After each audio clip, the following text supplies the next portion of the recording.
Hi, welcome to Midday Roast with Team SI. I'm Laney Bird, and with me today is Whitney Burgess. Whitney is our Director of Digital Strategy here at Team SI. New role for her, so congratulations. She took that on January 1.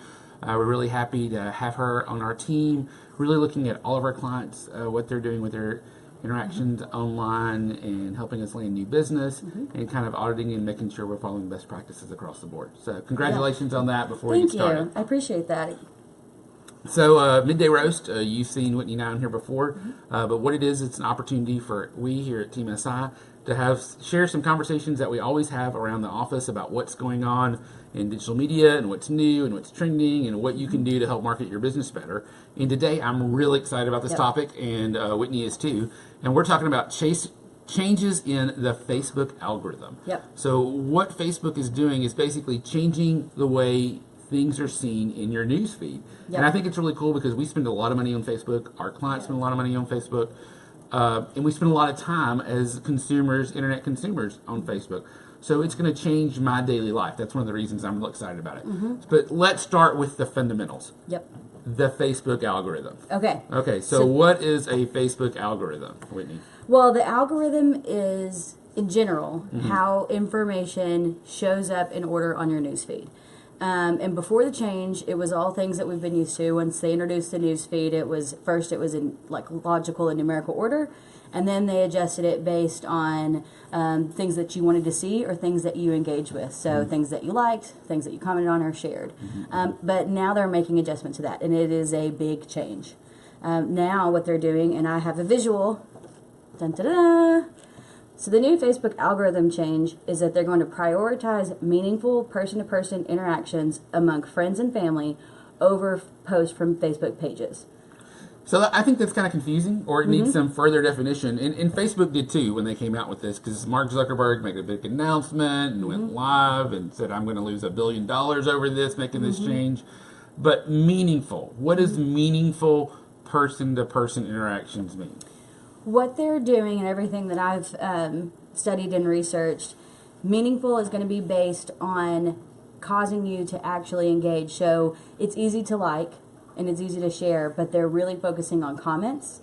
They're focusing on time that you're spending with the content, because basically what happened is they surveyed their audience and found that people felt that there was a lot of ads, there was a lot of video, and they weren't able to see what their friends were doing. So the newsfeed kind of got a little crowded. So that's where it caused this change. So now what they're doing is prioritizing this meaningful. Meaningful, I think, is going to be one of our new measurements of success, or kind of checkpoints is it engaging and is it meaningful? Does it connect with the audience? Are they do they want to have a comment about it? Do they want to engage with the group? Do they want, how do they want to get this information? I think that's going to be what's a really big change and shift in it. Yeah, and I think there's some good research data behind why Facebook is doing this. I know, Whitney, you shared an article with me as we were preparing for this, and the article you shared with me that said that Facebook found that when people didn't have meaningful interactions, and a meaningful interaction is something more than a like, people left Facebook feeling depressed. So, I mean, Mark Zuckerberg wants people to be excited and happy, or at least engaged in a meaningful way when they use the app. And, if you're engaged in a meaningful way, he thinks you're going to be excited or happy. So that's the end goal, to make you happy when you use Facebook rather than sad when you use Facebook. Exactly. And definitely some of this comes out of a fallout of the elections a year ago, and the whole, Russian conspiracy and the bots being out there posting things. So there's lots of other things going around and floating in the atmosphere around this. Before we delve deep into the algorithm changes and how we can take advantage of it, I'd just like to pause for a moment and say it's real interesting how Facebook is paralleling what Google does. The two big players in digital marketing are Facebook and Google. Google, of course, has its whole it owns DoubleClick, it has its own display advertising network, it has search engine marketing, and it has SEO, which is YouTube. And YouTube, right? It has all these different pieces of the puzzle out there that it's dealing with.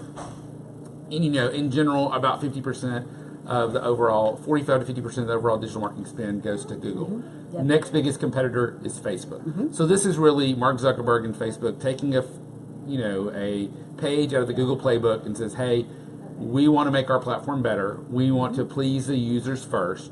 And hey, all the people that pay us money, we're giving you a preview of what's coming and what's happening and what's coming up, right? That's right. Get prepared, expect changes. Yeah, and from an investor perspective too, you know, Absolutely. you've got to let your investors on the stock market know what's about to happen, and that you're going to see some changes, because you may base Facebook valuation now on time spent on platform, and that's going to decrease if that's what you're building. And you know, I know a lot of times, even from research for us, we're doing research. Well, this consumer at this age group who does this, here's the amount of time they spend on these different platforms, and so let's divide the budget out that way. Exactly. And that's interesting, but it really takes out the quality of that interaction, or the quality of the lead, or the quality of the conversion. You know, how much someone spends, who actually converts into a sale, from a quality standpoint. So we want to make sure when we're measuring, because that's what we do at Team SI, we're all about measuring and all about following the data. We want to make sure that we're following the data to see how these changes affect our clients and where we adjust budget. And Whitney, you were talking about, like, we don't think there's going to be an overall. Right. It's not going to be a one size fits all solution. It's really going to be business to business based, or on a by business basis. And there's a part of that it can actually shift the entire strategy and purpose that you're using Facebook. Right. You know, one of the ways that that people, or one consideration for using Facebook, is shifting it from a content sharing and thinking of it more as a customer service base. Right. So prioritizing that the way that you're going to use the platform and on your actual page would be accessibility, answering questions, you know, really focusing on that, as well as storytelling, thinking about influencers, getting people who are telling the story about that, about your product and about experiences with your business and with your services. I think it's really going to have those shifts, rather than, I don't think that you're going to be able to get away with as much posting for posting's sake. Yeah, I think it's going to have to be thoughtful, and that leads us to right. Yeah. Well, so what are we going to expect? I think we have 3 things that you think that we should expect right now that's going to happen to Facebook. So what's item number 1? We'll give a visual. Okay, so expect your Facebook's organic reach to drop. Okay, explain organic for those digital marketing newbies. What does that mean? Organic is non-paid. So if you were managing your Facebook page by yourself, or if you have somebody that's helping you manage it, somebody on your team, this would be the social post, every time that you post on it, unpaid. It would be all of that reach means how many people see it. Which is really kind of, you know, shocking, because, you know, long time ago when I first got involved in Facebook marketing with pages, we had organic reach that was 60-70%. 5 years ago, when I came to Team SI, we were still at 30%. That's dropped to 3 to 6% now, if we're lucky. If we've got a good client whose audience matches up, like a children's hospital, we can get 10. And now we're going to drop from that. Yep. Really? We're going to drop. We're going to drop from 10% of your audience seeing it, and that is, again, it's going to be, in order for your organic reach to continue, it's going to have to be content that invokes conversation. Right. So it can't be a content that says "like me." No, and the other thing is that you will be penalized if you use comment bait. So this idea of including in your post, you know, comment on this, start talking about this. Those are the kind of things that the algorithm is set to flag. So if you're running contests, all those things, they're about to drop. They have set the algorithm to flag words like comment now or start talking about this. That kind of information is going to be flagged, and so you can't. They're trying to set it up so you can't cheat the system. Cool. Well, I mean, we definitely know that Facebook has the AI tools and intelligence to understand chat. And, you know, I've definitely been in the Facebook Messenger and the Messenger and typed in information, you know, a time and date, and it says, hey, do you want to create an event? So they can read what you're saying and understand. So I think that's a good thing. So our Facebook's organic reach is going to drop. So what do we do to make up for that? Well, we go to number 2. Right. Create meaningful, engaging content. So again, thinking about the word that we've been using for the past year is engagement, right? Like, share, comment. Right. Meaningful is the new word. Meaningful is going to be the intent behind the message. It's going to be, if we're doing branding, it's got to be storytelling. It's got to be an experience and invoke conversation. The other thing is to think about how this is all, again, we're talking about the news feed, but there are opportunities through their other Facebook platforms. But I think with the meaningfulness, it's going to be video storytelling, and being thoughtful about the type of video storytelling that we do. Luckily, I mean, we have a video storyteller on staff, Blake, who's running the system. But Blake waved just on it. Yeah, but storytelling's going to be important. It's not just video. It's not going to be the same type of bumper ads that we typically see. Or it's not going to be taking your TV commercials and putting them on Facebook. No, it's going to have to be a different intent behind the video. The other thing they're talking about is one of the top viewed videos are those like creating recipes type of things. So people are watching them and then they'll like it or share it, but that doesn't cause people to talk about it. Yeah, and I think that's one of the things we've already seen. So Facebook announced this about a week and a half ago, and I personally have seen videos reduced in my Facebook news feed and across the board. We're just seeing less videos because it's, again, one of those things that you watch and you're like, okay, you don't engage with it, so you leave depressed or neutral feeling instead of positive. So Facebook is already reducing video, which is overall a big picture platform. Whitney and I had a discussion earlier that said we think probably Facebook is going to make a video play on a different app. Definitely to create a YouTube competitor. Whitney said a Netflix competitor even, because we know that Facebook's been out there and considered making a bid for Thursday Night Football in the NFL. So definitely they're going to come out with a video platform and move their video actions elsewhere, which is great because I'm really excited about the advent of programmatic video, and I think Facebook's data together with programmatic video would be a great opportunity for our clients to advertise through. Absolutely. The other thing with that same thought is, again, emphasizing that this is about the Facebook news feed. Wait. Oh, we have a question. So, Jessica Duff, if you can't use comment here or like this in your actual text, what if it was an image and you posted the image? So, Jessica's saying, still trying to game the system, Jessica. Right. Jessica's always looking for loopholes if you don't know her. But if you can't use like this or comment this in your text, but if you posted an image that said that, what do you think, Whit?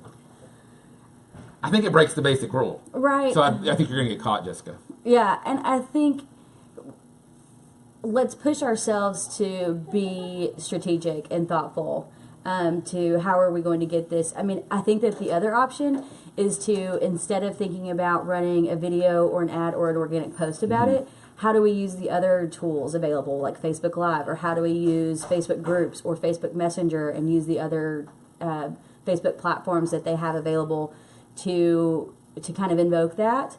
Specifically Facebook groups, a lot of people believe that Facebook groups and usage of that is going to go up because those are by nature kind of a chat room. And I have seen more of my groups that I'm in show up in my newsfeed recently, which is kind of interesting. And I don't think I ever saw that before. No, now you get like a notification every time the group has a new post. The other thing is that they have allowed that there's an option to say you can choose up to like 30 business pages that you want to make sure that you're still getting information from. So yeah, and I've actually seen some publications, TV stations, newspapers like post a story on how to do that for us. Because I always want to make sure I see the local newspaper's Facebook post first, or TV station. Right. I'm not going to name names, but no. But I mean, I think you got to think about Facebook now as is like to promote either e-newsletter subscriptions. I think that you've got to be strategic and thoughtful about how you're going to get content in front of people. You've got to be thoughtful about what do you want people to do and how do you want them to feel. What do you want your meaningful impression to be on your audience, and then create content and strategy around that. All right, so definitely our organic reach is going to drop. We need to create meaningful, engaging content. What else? Okay, so this is the other big one. And this is mostly an us thing and how our belief is. But strategize, test, optimize, repeat. The biggest thing that we can tell you for sure is that we don't know everything that's going to happen. What I believe in and what everybody kind of here believes in is let's build a strategy. Let's think about it. Let's be thoughtful. Let's put it out there, optimize it based on how it works, test it out. And then repeat what does work. One place that I would suggest getting started is going back through your post and looking at what created the most comments and using that as kind of a basis for that. And thinking about different parts of your audiences. Like, for example, if you're going to promote people to opt into being one of their 30 pages that they receive content from, that's probably going to be your most loyal of followers. So the type of content that they're going to engage with is going to be thinking about loyalty, thinking about customer retention, as opposed to deep brand stories. Yes, as opposed to lead generation. That's going to be kind of a different strategy. I mean, if lead gen's a different strategy, do we just take lead gen off Facebook completely? I don't know. I think the lead generation will still be available via advertising. Okay. Right now, they're presenting that the ad platform is separate from the organic Facebook newsfeed. So right now, advertising is still going to exist. There's not enough information out there right now about exactly how your ads rank will be affected. But one of the things that we were talking about is, does it, I think we're going to have to overall assess it and watch it over the next 30, 60 days, because it could be that you're having to pay more for the same. It could be that you're having to pay...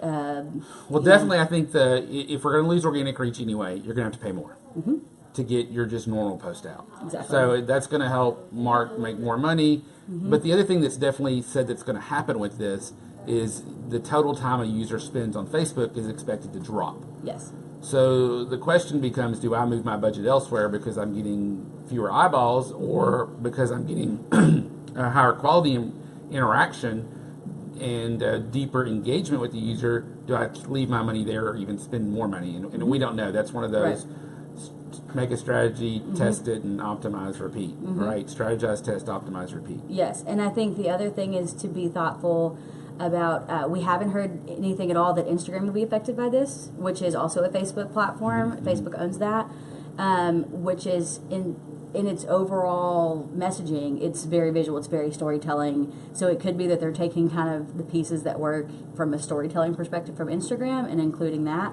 in the Facebook algorithm. I think that's something to watch and to see. But I think that potentially the goal that Facebook wants is more time in the platform.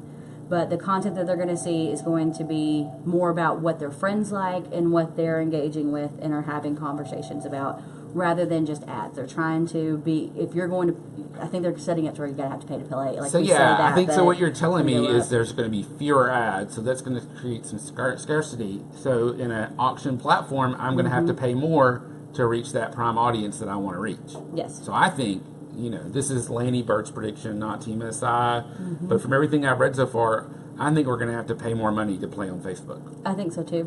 But I do think that there's an opportunity. The good thing that Facebook has is that it has several platforms. It has Facebook Messenger, and I think that can potentially be a big player in this and how people are able to communicate with a business. Instagram, I think, is going to become a larger player in the ad platform space. And Facebook is rolling out other apps. I mean, if you haven't downloaded the Facebook Local app, that's a really cool little app that shows you what's going on and what to do around you. A much better format than anyone else I've seen to try that in the entertainment space. So they're going to come out with more apps like that that'll have advertising options too. The other thing about Facebook advertising, in my opinion, historically, is it's been one of the most cost-efficient ways to reach an audience and convert.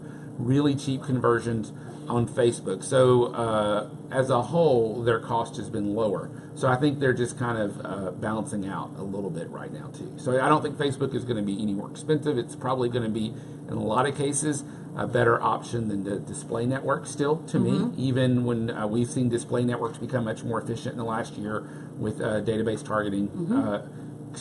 Our click-through rates on display ads have jumped 400% or 500% in some cases with clients because of our database targeting to rival that of what we're seeing on Facebook. I don't think Facebook is going to be as expensive as search engine marketing. No, I don't think so. I mean, but again, search engine marketing has, in general, if with specific keywords, shows so much intent that we're willing to pay that because our conversion costs are going to come down and it's lowering the funnel. To me, the real question, if you think about the different layers of the funnel with these Facebook changes, is how is this going to affect that top layer? Because sometimes the top one or two layers, we're just trying to build awareness to a product or to a brand. Facebook might not be the platform for that anymore. I don't know. I think that you're right. I don't know that Facebook is going to be the awareness platform that it has been for us previously. Because, views were so cheap on Facebook. Yeah. And I think that we're going to have to be thoughtful. I mean, I think that from everything that I know, the Facebook pixel is still going to be available. Right. And I think that being able to go in and analyze the data that we're finding out about how our users are on Facebook, I think we need to watch that and see how that if it drastically changes or it has any difference.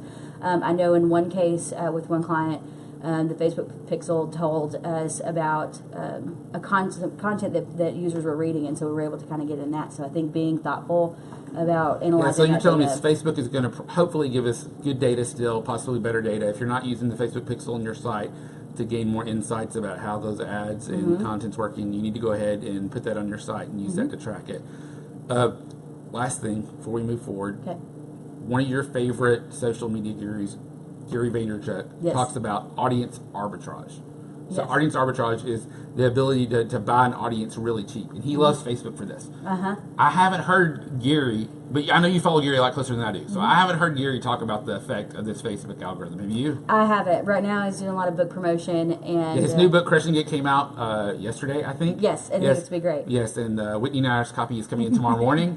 So we'll have that tomorrow, and we'll do that book review at the end. We'll have a special book review of Gary Vaynerchuk's Crushing. But the concept of audience arbitrage was so popular by him, and he has built his career talking about that over the last 2 years because it's so cheap to buy an audience and then resell it for another purpose.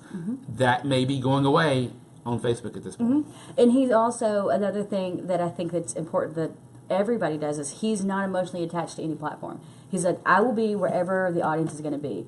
If they're in Facebook right now and that's where they're spending time and investing their time and their energy, that's where I'm going to be. As soon as they leave, I'll go somewhere else.